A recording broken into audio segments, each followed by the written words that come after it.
ஆண்டவராகிய இயேசு கிறிஸ்துவின் நாமத்தினாலே உங்கள் யாவருக்கும் என் அன்பின் நல்வாழ்த்துக்கள். இப்போது இதுக்கு முன்னாடி வந்த வீடியோஸில் எல்லாத்துலேயுமே நம்ம பழைய ஏற்பாட்டு காலத்தில் எப்படி தேவனுடைய மகிமை எப்படி வெளிப்பட்டது, அவர் எப்படி செஞ்சாங்க அப்படின்னு சொல்லிட்டு எல்லாமே நம்ம பார்த்தோம்.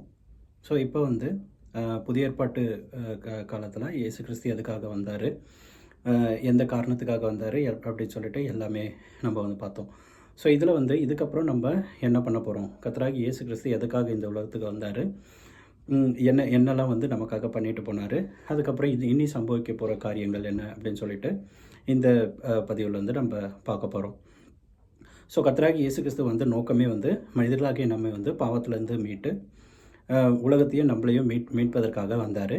ஸோ கர்த்தராகிய இயேசு கிறிஸ்து வந்த நோக்கமே அவர் மரிக்கணும்.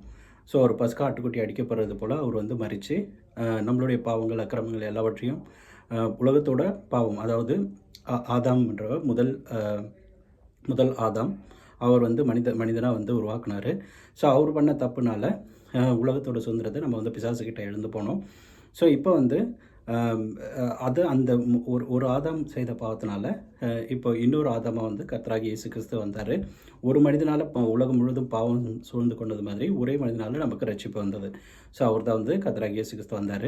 ஸோ அவர் வந்த நோக்கமே அவருடைய ரத்தத்தை சிந்தி எல்லாவற்றையும் உலகத்தையும் மீட்கணும், மனிதர்களையும் மீட்கணும். ஸோ அவர் வந்த காரணமே மரிக்கிறதுக்கு தான்.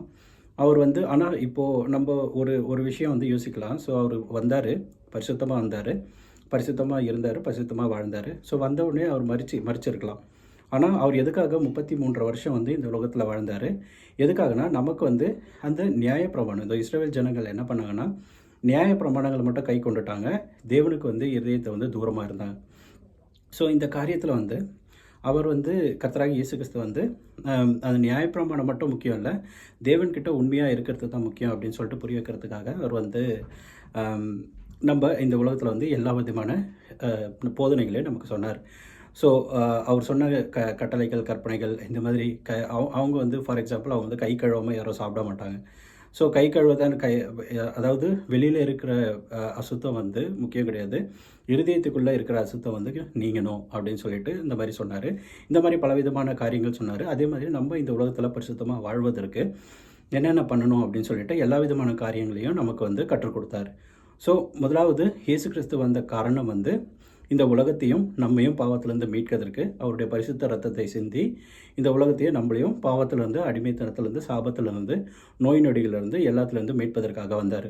ரெண்டாவது காரியம், இந்த உலகத்தில் நம்ம எப்படி பரிசுத்தமாக வாழணும், தேவனுக்கு எப்படி பரிசுத்தமாக இருக்கணும், பிதாவாகிய தேவனுக்கு அப்படின்னு சொல்லிட்டு எல்லா விதத்துலேயும் நமக்கு போதித்து அவர் அந்த மாதிரி பரிசுத்தமாகவும் வாழ்ந்து காட்டினார். அவர்கிட்ட கை நீட்டு யாருமே உங்ககிட்ட ஒரு பாவமாக இருக்குது அப்படின்னு சொல்லிட்டு சொல்ல முடியாத அளவுக்கு வாழ்ந்து காட்டினார். ஏன்னா இந்த உலகத்தில் பரிசுத்தமாக வாழ்றது ரொம்ப கஷ்டம். இப்போ இருக்கிற காலகட்டத்தில் ரொம்ப கஷ்டம். அதை கர்த்தராகிய இயேசு கிறிஸ்து நமக்கு வாழ்ந்து காட்டினார். மூன்றாவது தேற்றலாக பரிசுத்த ஆவியானவர் கிருபையை கொடுக்கறதுக்காக நமக்கு வந்தார். ஸோ இந்த உலகத்துக்கு அவர் போனதுக்கப்புறம் தான் தேற்றலான பரிசுத்த ஆவியானவர் நமக்கு அந்த கிருபையை கொடுக்குறாரு. அவர் எதுக்காக தேற்றலான பரிசுத்த ஆவியானவர் எதுக்காகனா நம்ம இந்த உலகத்தில் பரிசுத்தமாக எப்படி வாழணும் அப்படின்னு சொல்லிட்டு ஒவ்வொரு காரியத்திலையும் நமக்கு உணர்த்தி நம்மளை பரிசுத்தமாக வழி நடத்துறதுக்காக பரிசுத்த ஆவியானவர் கிருபை வந்தது. ஸோ நான்காவது காரியம் சுவிசேஷத்தை அறிவிக்கணும் அப்படின்னு சொல்லிட்டு பெரிதான கட்டளை நமக்கு கொடுத்தாரு. ஸோ இந்த காரியங்கள் நம்ம ராஜ்யம் எங்கும் போயிட்டு இந்த உண்மையான தேவனை பற்றி அறிவித்து எல்லா மக்களும் ரட்சிக்கப்பட்டு அவங்களும் பங்கு பெறணும், பரலோக ராஜ்யத்தில் பங்கு பெறணுன்றதுக்காக சொன்னார். ஸோ இந்த காரியங்கள் எல்லாம் நமக்கு சொல்லிக் கொடுக்கறதுக்காக, கற்றுக் கொடுக்கறதுக்காக வந்தார். ஸோ இதுதான் ஒரு ஹை லெவலில் கர்த்தராகிய இயேசு கிறிஸ்து இந்த உலகத்துக்கு வந்த நோக்கம். அதாவது அதே மாதிரி கடைசி ஒரு விஷயம் என்னென்னா, அவர் மறுபடியும் வரப்போகிறாரு. ஸோ வரும்பொழுது நம்ம எல்லாரையுமே கூட்டிகிட்டு போகணும், பரலோக ராஜ்யத்துக்கு கூட்டிகிட்டு போகணும். ஸோ இப்போது நம்ம முன்னாடியே பார்த்த மாதிரி பரலோக ராஜ்யத்தில் நமக்கு ஒரு இடம், வாசஸ்தலம் நமக்கு இருக்குது. அந்த பிளேஸ் அதாவது பிதாவாகிய தேவன் நமக்காக ஒரு இடத்த வச்சுருக்காரு. அந்த லூசிஃபர் கூட ரீப்ளேஸ்மெண்ட் இடம், இன்னும் அந்த இடம் அப்படியே தான் இருக்குது, இன்னும் ரீப்ளேஸ்மெண்ட் ஆகலை. ஸோ அந்த இடத்துக்கு தான் நம்ம போகணும். அந்த இடத்துக்கு போகிறதுக்கான வழிமுறைகளை நமக்கு கற்றுக் கொடுக்கறதுக்கும் நம்மளை கூட்டிகிட்டு போயிட்டு அது சேர்க்கறதுக்காக தான் கர்த்தராகிய இயேசு கிறிஸ்து நம்ம உலகத்துக்கு வந்தார். அவரே வழியும், அவரே சத்தியமும், அவரே ஜீவனமாக இருக்கிறாரு. அவரே இல்லாமல் நம்ம பிதா கிட்ட போக முடியாது. ஏன்னா நம்ம முழுதுமே பாவத்தில் அடிமைப்பட்டு பாவத்திலே இருக்கோம். நம்ம வந்து கர்த்தராகி இயேசு கிறிஸ்து கூட போனதுக்கப்புறம் அவர் தான் வந்து நம்மளை வந்து அந்த இடத்துக்கு கூட்டின்னு போயிட்டு நமக்கு எல்லா விதமான காரியங்களையும் நமக்காக செய்வார். அதே மாதிரி பிதா கிட்ட எப்பொழுதும் நமக்காக வந்து பரிந்து பேசிக்கொண்டு இருக்க ஒரு பரிகாரியாகவும் நமக்கு ஒரு தேற்றவானவும் இருக்கிறாரு கர்த்தராகி இயேசு கிறிஸ்து. அதுதான் வந்து இப்போது கர்த்தராகி இயேசு கிறிஸ்து இந்த உலகத்துக்கு வந்த மெயின் காரணமே அதுதான். ஸோ இப்போ வந்து நம்ம அடுத்து வந்து என்ன பண்ண போகிறோம்? ஸோ கர்த்தராகி இயேசு கிறிஸ்து வந்து நமக்கு இந்த உலகத்தில் இருக்கும்போது மனுஷர்கள், அதாவது மற்ற மனிதர்கிட்ட ஊமைகளாக மட்டும்தான் பேசினார். கதை வடிவமாகவும் அந்த மாதிரி எல்லாத்தையும் வந்து பரலோக ராஜ்யம்னா என்ன, வசனங்களை எப்படி தியானிக்கணும், எப்படி பண்ணணும் அப்படின்னு சொல்லிட்டு சொன்னார். ஆனால் அவங்களுடைய சீஷர்களுக்கு எல்லாத்தையும் வந்து வெளிப்படுத்தி வெளியரங்கமாக சொன்னார். ஏன்னா அவங்க தான் வந்து கடைசி நாளில் நியாய தீர்ப்பில் அவங்க கூட ஒரு 12 சிங்காசனத்தில் உட்கார்ந்து அவங்க வந்து இஸ்ரவேல் கோத்திரத்தார் எல்லாரையுமே வந்து நியாயம் விசாரிக்க போகிறாங்க. ஸோ அப்போ வந்து இனி வந்து நடக்க போகிற காரியங்கள். ஸோ கர்த்தராகிய இயேசு கிறிஸ்து வந்தார், நமக்காக நம்ம பாவங்களுக்காக அடிக்கப்பட்டார், உலகத்தையும் நம்மளையும் வந்து மீட்டு கொண்டார். இப்போ உலகத்தோட சுதந்திரம் ஃபுல்லாகவே வந்து ராஜாதி ராஜாவாக எல்லா அதிகாரமும் வந்து கர்த்தராகிய இயேசு கிறிஸ்து கிட்ட இருக்குது. எல்லாவற்றையும் அவர் கடைசி பரியந்தமும் கீழ்ப்படிந்தவராகி பிதாவுடைய சித்தத்துக்கு கீழ்ப்படிந்து எல்லாவற்றையும் வந்து அவர் மேற்கொண்டதுனால அந்த சுதந்திரம் வந்து அவர்கிட்ட இருக்குது. ஸோ கர்த்தராகிய இயேசு கிறிஸ்து இப்போ இதுக்கப்புறம் நடக்க போகிற காரியங்கள் என்னென்னா, நமக்கு வந்து கர்த்தராகிய இயேசு கிறிஸ்து 2ஆம் வருகையில் வரப்போகிறார்.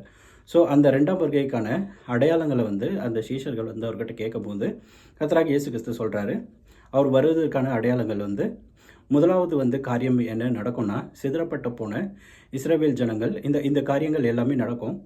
ஸோ முதலாவது சிதறடிக்கப்பட்ட இஸ்ரவேல் ஜனங்கள் எல்லாருமே ஒன்றாவே கூடி சேர்ப்பாங்க. ஸோ ஏசாயா தீர்க்கதரிசி சொன்ன காரணம், ஏசாயா தீர்க்கதரிசி புஸ்தகத்திலையும் எரேமியா தீர்க்கதரிசியின் புஸ்தகத்திலையும் சொன்ன மாதிரி இப்போதைக்கு வந்து இஸ்ரவேல் ஜனங்கள் எல்லாருமே சிதறடிக்கப்பட்டு போயிருந்தாங்க. அவங்க எல்லாருமே வந்து திரும்பவும் கடைசி நாட்களில், அதாவது இயேசு கிறிஸ்து வருவதற்கு முன்னாடி அவங்க எல்லோரும் கூட்டி சேர்ப்பாங்க. ஸோ இது அதாவது முதலாம் உலக யுத்தம், ஃபர்ஸ்ட் வேர்ல்டு வார் வந்து வந்தது. ஸோ அந்த இடத்துல வந்து ஒரு பெரிய வல்லரசு வந்து உருவாகுச்சு. ஸோ யார் முதலாம் உலகத்தில் ஜெயித்தது யாருன்னு பார்த்தீங்கன்னா யுனைடெட் கிங்டம், அதாவது யூகே வந்து ஜெயித்தாங்க. ஸோ பிரிட்டிஷ் அவங்க வந்து ஜெயித்தாங்க. ஸோ அவங்க வந்து ஜெயித்ததுக்கப்புறம் அவங்களுக்கு வந்து உதவி செய்கிறதுக்கு ஒரு இஸ்ரேல் சயின்டிஸ்ட், அதாவது இஸ்ரேல் தேசத்தை சேர்ந்த ஒரு சயின்டிஸ்ட் தான் வந்து பெருசாக உதவி செஞ்சார். ஸோ அந்த காலத்தில் வந்து அவர் கேட்கும்போது அவங்க வந்து எங்களுக்கு வந்து தேசம் இல்லாமல் இருக்குது, எங்களுக்கு இஸ்ரேல் தேசம் எங்களுக்கு வேணும் அப்படின்னு சொல்லும்போது தான் இந்த தேசத்தை வந்து யூகே கவர்மெண்ட் வந்து அவங்களுக்கு கொடுத்தாங்க. ஸோ அப்போ தான் வந்து அந்த டைமில் தான் வந்து இஸ்ரேல் தேசம்ன்றது சிதறடிக்கப்பட்ட இஸ்ரேல் தேசம் மறுபடியும் உருவாச்சு. கர்த்தராகிய ஆண்டவர் உருவாக்கின இஸ்ரேல் தேசம் மேப்லேயே அழிஞ்சு போன ஒரு தேசம் வந்து 2000 வருஷத்துக்கு அப்புறம், அதாவது கிறிஸ்து எடுத்துப்பட்டு போனதுக்கப்புறம் 2000 வருஷத்துக்கு அப்புறம் மறுபடியும் இஸ்ரேல் தேசம் வந்து வந்தது. ஸோ இப்போ தான் வந்து இஸ்ரேல் தேசம் கட்டப்பட்டு இருக்குது. ஸோ அடுத்த காரியம், இஸ்ரேல் தேசம் வந்து போனவங்க எல்லாமே அந்த உலர்ந்த எலும்புகள், அந்த சம்பவம் வந்து நமக்கு எல்லாருக்கும் தெரியும். ஸோ உலர்ந்த எலும்புகள் எல்லாமே ஒன்றோடு சேர்ந்து எல்லாருமே ஆவியோடு இருந்து எழுந்து நிற்பாங்க. ஸோ சிதறடிக்கப்பட்ட இஸ்ரேல் ஜனங்கள் வந்து யாருமே வந்து நிறைய பேர் வந்து அந்த டைமில் வரல. ஸோ இஸ்ரேல் தேசம் உருவானாலும் இஸ்ரேல் தேசத்தில் நிறைய பேர் வந்து வரல. ஸோ கொஞ்சமாக வந்து கொஞ்சம் பேர் தான் வந்தாங்க. கொஞ்சம் பேர் வந்து அவங்கவுங்க எந்தெந்த நாட்டில் வந்து இருந்தாங்களோ அவங்க ஃபெசிலிட்டிஸ் பார்த்துட்டு அங்கேயே இருந்துட்டாங்க. ஸோ அதுக்கப்புறம் ஆண்டவர் வந்து இப்போ 2ஆம் உலக யுத்தம் வந்து வந்துச்சு. ஸோ 2ஆம் உலக யுத்தம் வந்ததுக்கப்புறம் அந்த யூதர்களுக்கு வந்து மிகப்பெரிய ஒரு அழிவு வந்து வந்தது. அந்த ஹிட்லர், அந்த சம்பவங்கள்லாம் நமக்கு தெரியும். ஸோ ஹிட்லர் தான் வந்து நிறைய பேரை வந்து இது பண்ணாங்க. அதுக்கப்புறம் ஸ்டாலின் அப்படின்னு சொல்லிட்டு அந்த ஜெர்மனி சைடில் ஒரு சர்வாதிகாரி எழுந்து அவங்க எல்லாருமே ஒடுக்கி அடுக்கி இந்த மாதிரி எல்லாமே பண்ணாங்க. அப்போ எல்லாருமே சிதறடிக்கப்பட்ட எல்லா இஸ்ரேல் ஜனங்களும், அதாவது யூதர்கள் எல்லாருமே வந்து இஸ்ரேல் தேசத்துக்கு திரும்பி வர ஆரம்பித்தாங்க. அதே மாதிரி இதெல்லாம் வந்து தீர்க்கதரிசனம் உரைத்தது எரேமியா தீர்க்கதரிசியும் ஏசாயா தீர்க்கதரிசியும் புஸ்தகத்தில் இருக்கிற காரியங்கள். அதே மாதிரி எல்லா ஜனங்களும் கூட்டி வந்து இப்போது இஸ்ரேல் தேசத்தில் சேர்ந்தாங்க. ஸோ இது ஒரு காரியம் நடந்தது. ஸோ அதுக்கப்புறம் இந்த மாதிரி ஒரு தீர்க்க தரிசனங்களும் வந்து நிறைவேறிக்கொண்டே வருகிறது. ஸோ இப்போ வந்து கர்த்தராகிய இயேசு கிறிஸ்து நமக்கு சொன்ன கடைசி காலத்தின் அடையாளங்கள், கடைசி காலமும் அவருடைய வருகைக்கான அடையாளங்கள் என்னென்னா, யுத்தங்களும் செய்தியும் கேள்விப்படுவீர்கள், ஜாதிகளுக்கு விரோதமாக ஜாதிகளும் ஜனத்துக்கு விரோதமாக ஜனங்களும் எழும்புவார்கள், பூமி எதிர்ச்சிகளும் பஞ்சங்களும் உண்டாகும்.